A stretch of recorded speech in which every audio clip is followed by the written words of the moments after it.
we moved in England 7 years ago because of our job, and it was really hard first because Angel is really complex kid. He was born with Down syndrome, heart condition, and lots of other health issues. But the real problem started 5 years ago when he started to have epilepsy, which triggers lots of problems. He became aggressive then, so we have real trouble with his behavior, and unfortunately we don't have enough support here because we don't have relatives and other stuff. So we were like, me and my wife, we wasn't able to to have a break or to go somewhere or something like that. So when I first met Angel, it was in his house with his family. I know that they had support before. We weren't the first people to support them in his home, but they had been quite sporadic. They were, you know, different carers all the time. There was no kind of consistency, and that was really just not good for Angel. So he was just coming up to his 18th birthday. They knew that they were going to transition from child to adult services. So we worked with the commissioning teams and helped facilitate that transition. We've put in a very core staffing team who've worked with Angel ever since. There've been very little change, and that's worked really well. Very early on, the PBS team gave a lot of support to our clinicians to help with kind of positive ways of dealing with his behaviours of concern, and very, very quickly those behaviours of concern reduced in number and frequency until they're very few and far between now, even in the first month or so, to the point where in meetings that we've had with his school, they said that during this time there was a huge reduction in the behaviours of concern that he was showing at school as well. So it's not just while we're supporting him, it's beyond that as well, into his life beyond our support. We have been able to come together and share our own different experience on how we have been working with him together, and created a plan, a working structure and a daily plan or a daily routine on what we need to do when we're working with him.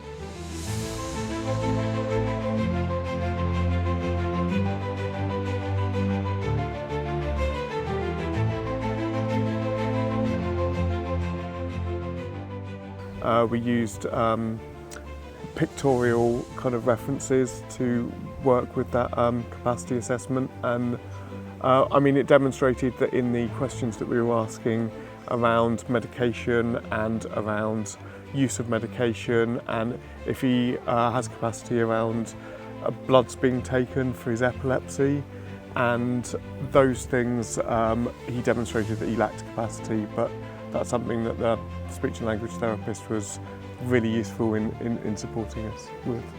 I've seen a lot of improvement too, because when we started, Angel wasn't feeding himself, but now he can actually feed himself. He can pick water and drink it when he wants to. Sometimes he will make you give it to him, and he dresses himself up too. If he wants a change of clothes, he goes to the wardrobe, he gives you the clothes he wants to wear, and you change him, which were things that were not there before. And now the incidents have really reduced because we found out, okay, he needs this, he needs that. Maybe if he's trying to communicate and you don't understand him, it might get him agitated, but now we kind of understand him.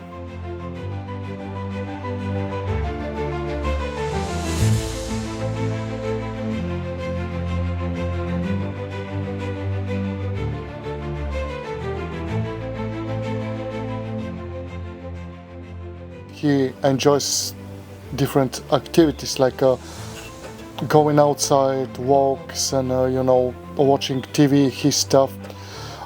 He likes to paint, listen to music, play music, stuff like that, you know.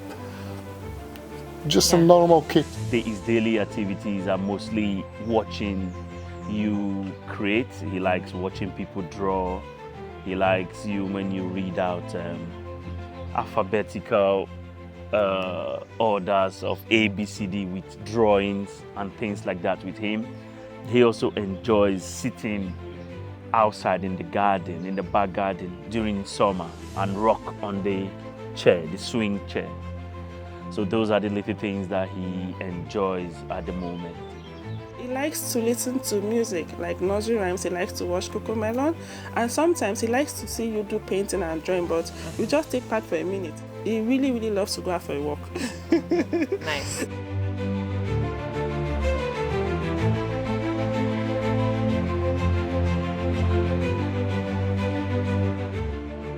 So me and my wife, we can finally think about going on vacation for a week or two without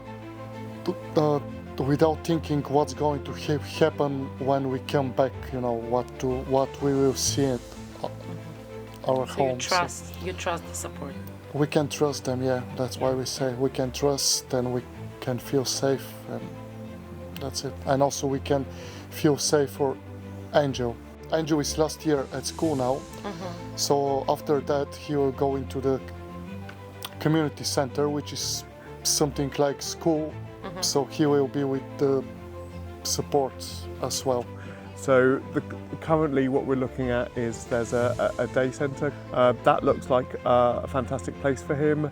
It's quite big, but there are quiet spaces and sensory rooms that he could go to if it became too loud for him. And I believe that the idea would be that we would continue to support him in that environment. But yeah, there's loads of things for him to do. He could do pottery there, and there's like music workshops, but then quiet spaces if he needs to.